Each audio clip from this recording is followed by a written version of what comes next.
Just showing you a little bit of what's going on inside of my kitchen right now. My red peas, rice and peas. I don't normally cook red peas, rice and peas, but it's been a while, so I feel like I want to cook it today.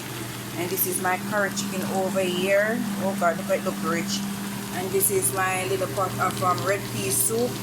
Just a little pot of red pea soup, you know, coming up of the cold, just to have something warm before you have your dinner. Just something, nothing much. Yeah, so this is what's going on inside my kitchen. Yeah.